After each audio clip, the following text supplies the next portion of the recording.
하이텍 마케팅을 강의하도록 하겠습니다.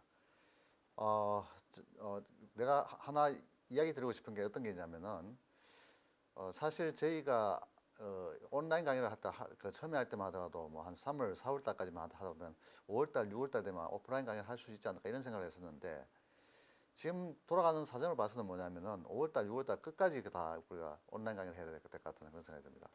그래서 처음에는 온라인 강의를 할 때 이거 해봤자 이거 뭐 얼마 하다 할 것 같으니까 이거는 뭐 금방 오프라인 강의로 갈 것 같으니까 그렇게 어떤 이걸 체계적으로 준비할 필요는 없다는 그런 생각을 했었는데, 하다 보니까 이게 그게 그렇게 그렇지 않고 이게 아주 체계적으로 또 진행돼야 될 것 같다는 그런 생각이 듭니다.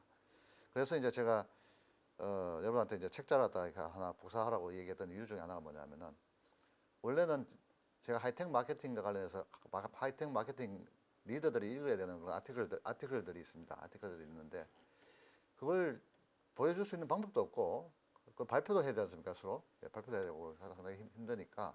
그래서 이거 온라인 강의를 할 수 있는 유일한 방법을 생각해 보니까, 그렇다 그러면은 차라리 내가 옛날에 제가 삼성전자 쪽에 이제 그 MBA 강의를 했었습니다. 삼성전자 쪽에 MBA 그 부장들이 이제 이사 올라갈 때 이제 그 MBA 강의를 통화해야 되는데, 그때 이제 그 과목 중에 하나를 제가 강의를 했었습니다. 그게 하이텍 마케팅이라고 강의를 했었는데, 그때 그 온라인 강의를 했었어요. 예, 그래서 그때 온라인 강의를 하는 이 부분을 갖다 중점적으로 해가지고 여러분들한테 제가 직접 전달해주면 괜찮지 않을까 하는 이런 생각에서, 그래서 내가 여러분한테 이 복사를 시킨 겁니다. 그래서 지금 1층에 보면은 복사 가게다 제가 이 책자를 맡겨놨는데, 이 책자를 보면은 하이텍 마케팅 관련해서 제가 갖고 있는 그 이야기하고 싶었던 그런 내용들을 쭉 다 적어놨어요. 예, 그래서 그리고 이제 제일 마지막에 보면은 하이텍 마케팅에 관련된 어떤 그런 CD롬이 있습니다. CD롬이 있어 CD롬을 통해서 이제 온라인 강의를 다 볼 수 있는데,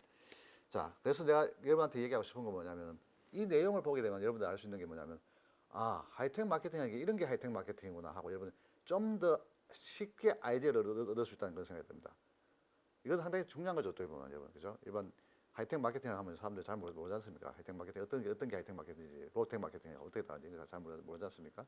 근데 이제 그런 걸 여기서 아주 체계적으로 그러니까 설명을 잘 해주니까, 이걸 듣고 나면은 하이텍 마케팅 이래서 이런 거구나 하고 여러분들 좀 더 쉽게 하이텍 마케팅을 이해할 수 있다는 그런 생각이 듭니다.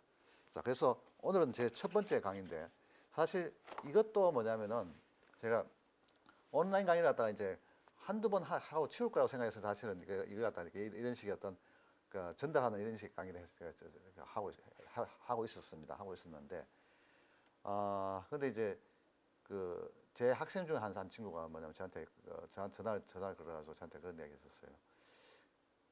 저희 그 학생 당사자는 뭐냐면 실시간 강의를 많이 하고 있다. 실시간 강의라는 게 무슨 얘기냐면은, 온라인으로 강의하는데 서로 대화를 하는 겁니다. 온라인 통해서. 그죠? 지금 제가 여러분한테 그냥 말만 하고 여러분들 듣기만 하지 않습니까? 근데 서로 대화를 하는 거예요. 중요하지 않습니까? 그래서 이게 실제로 온라인 강의로 간다 하면 이게 실시간 강의가, 대학원 같은 게 실시간 강의가 가는 게 맞다는 생각이 저는 들거든요.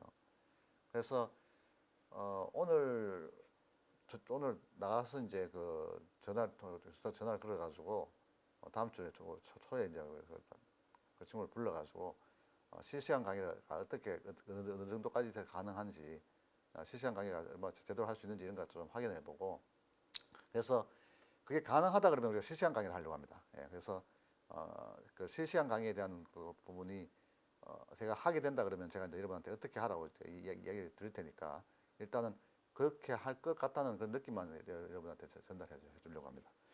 자, 오늘은 뭐냐면 여러분한테 내가 어떤 분이 이야기할 거냐면은, 여러분들이 지금 갖고 있는 이 책자를 보게 되면은 하이텍 마케팅에 대한 기본적인 것을 다 설명을 하고 있습니다. 설명하고 있는데, 제일 첫 번째 페이지 보시면은, 제일 첫 번째 페이지 몇 페이지냐면은, 이게 보면은 12페이지입니다. 12페이지.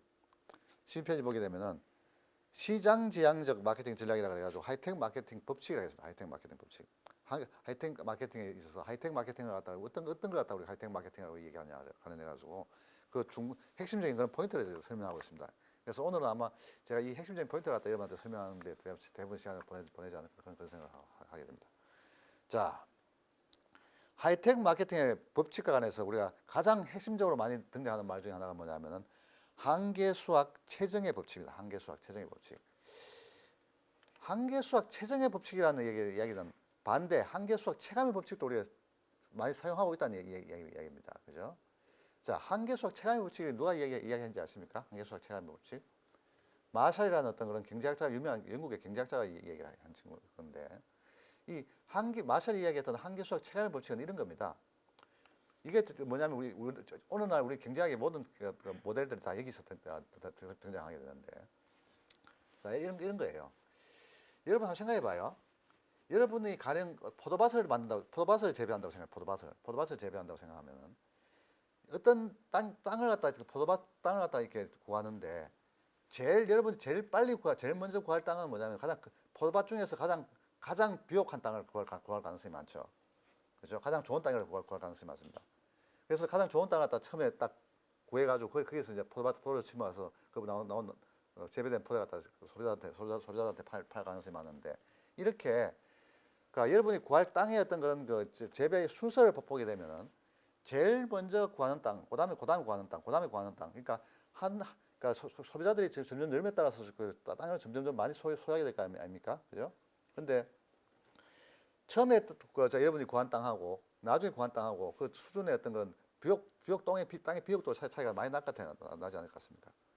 차이가 나게 돼 있거든요. 그죠? 처음에 여러분이 구한 땅은 상당히 뭐냐면 질이 좋은 어떤 그런 땅일 가능성이 많고 나중에 많은 소비자들이 몰려가지고 내가 땅을 억지로 구하는 그런 땅 같은 경우는 그 비옥도가 처음에 구한 땅보다도 비옥도가 상당히 떨어질 가능성이 많습니다. 그렇지 않습니까? 예. 그래서 여기서 한계수학 체감의 법칙이라는 게 그런 겁니다. 그래서 당신은 뭐냐면은 그 포도를 재배하는 그런 농부로서 여러분들이 어느 수준 이상으로 땅을 갖다가 소유하게 되면은 그 땅을 소유함으로 생기는 그런 비용이 오히려 그 땅을 소유함으로써 생기는 어떤 혜택보다도 더 발생할 수가 있다. 이런 얘기입니다. 무슨 얘기냐면은 예를 들면은 처음에 100개 포도를 갖다 생산할 때만 하더라도 좋은 땅을 갖다 소유했기 때문에 얼마든지 좋은 비용을 갖다 낮게 감안을 생산해 가지고 좋게 포도를 갖다 재배해서 판매할 수 있었습니다. 그런데 이게 자꾸 100사람이 자꾸 찾아온다고 생각해봐요. 찾아와가지고 나중에 뭐냐면 소비자가 5,000명, 6,000명 이렇게 된다고 생각해봅시다. 그래서 5,000명 생산하고 나서 5,100명, 100명째 5,100명의 엑스트라 100명 갖다 수업하기 위해서 우리가 땅을 구했을 경우에 이 땅에서 나오는 비용들을 감안해 보면은 실제로 이 땅을 갖다가 관리하는 데 들어가는 비용이나 이런 걸 감안해 보면은 실제 그거 갖다 우리가 이 사람한테 팔았을 때 받는 돈을 감안해 보면은 이 땅을 차라리 안 파는 게 나을 수도 있습니까? 꼭 판다고 보다는 안 파는 게 나을 수도 있습니다. 무슨 말인지 아시겠습니까? 그러니까 비용의 혜택을 생각해 보는데 비용이라든가 또는 혜택을 이렇게 비교해 보면은 이 땅을 갖다가 5,000명 이상 되게 되면은 이 땅을 차라리 안 파는 게 더 이상 우리 제품을 생산 안 하는 게 나을 수가 있습니다.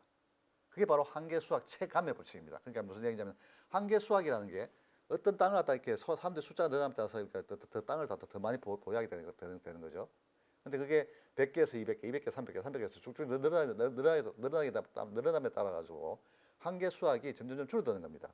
그래서 처음에 100개는 뭐냐면 그 100개는 포도가 100송이 나왔다 하면 그다음에 98송이, 95송이, 90송이, 80송이 점점 떨어질 거예요, 아마.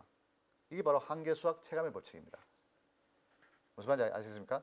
그렇기 때문에 우리 경제학에서 이야기해주는 어떤 완전 경쟁이라든가 또는 다수 독점의 어떤 그런 원칙이나 이런 것들을 베이스로 해서 이제 경쟁 모델 갖다 이렇게 설정하지 않습니까? 그래서 적정 가격 또는 적정 생산량 이런 말 나오죠, 그죠? 적정 생산량이 무슨 얘기입니까? 이런 환경 하에서 우리가 얼마 정도 생산하는 게 우리한테 가장 옵티말하는 게 무슨 얘기냐? 가장 적절하냐를 이야기한 겁니다. 그 적절한 옵티말을 감안해 보니까 적정 생산량이 나오죠. 한 1,000개 정도가 가장 적정하다. 1,000개 이상 생산하면 이거 더 손해이기 때문에 1,000개까지 생산하는 게 딱 맞다. 딱 나오지 않습니까, 그죠? 그게 바로 한계수학 체감 법칙이 적용되기 때문이었습니다. 그런데 이런 한계수학 체감 법칙이니까 일상적인 어떤 기업들에서 보게 되는 이런 한계수학 체감 법칙이 적용되지 않는 그런 기업이 있는데 그게 하이텍 기업입니다. 하이텍 기업. 그게 한계수학 최정의 법칙이 적용된다는 얘기입니다. 이게 무슨 얘기냐면 아니 어떻게 더 사람들이 더 많이 오는데 그 땅을 갖다 계속 더 사게 되면 뭐 별로 못다 별로인 땅도 사게 될 텐데 어떻게 최정 법칙 돈을 더 많이 번다고 얘기할 수 있나? 이런 생각할 수 있습니다. 그렇죠? 예. 그런데 하이텍 기업 같은 경우는 이런 한계수학 최정의 법칙이 적용됩니다. 무슨 얘기냐면은 이 한계수학 최정 법칙이 적용되는 이유가 몇 가지 있어요. 오늘 그거만 얘기하도록 하겠는데, 자 오른쪽 가면은 13페이지 보게 되면은 그죠? 한계수학 최정의 적용 이유라고 있습니다. 한계수학 최정의 법칙이 적용되는 이유라고 있는데 제일 첫 번째가 뭐냐면은 제일 첫 번째 등장한 게 뭡니까? 제일 첫 번째 등장하는 게 upfront cost입니다. upfront cost. 두 번째는 네트워크 이펙트고 세 번째는 커스터머 그룹입니다. 이 세 가지를 갖다 얘기를 하고 있어요. 이 세 가지가 있기 때문에 하이텍 기업 같은 경우는 한계수학 체감의 법칙이 꼭 적용되는 게 아니고 한계수학 최정의 법칙이 적용된다는 걸 얘기를 하고 있습니다. 자, 그러면은 먼저 upfront cost부터 한번 보도록 하겠습니다. upfront cost라는 게 무슨 얘기냐면, 자, 한번 생각해 봐요. 어떤 기업이든지 신제품을 만들 때 보면은 R&D 비용이 들지 않습니까? 그죠? 그리고 나서 생산할 때마다 그 생산 비용 생산 단가가 들죠. 그죠? 자, 문제는 뭐냐면은 이 R&D 비용하고 생산 비용하고 이 중에서 어떤 게 더 비쌉니까? 돈이 더 많이 듭니까? 어떤 게? 실제 일반 기업들 같은 경우에 R&D 비용하고 생산 비용 두 개 중에 어떤 비용이 더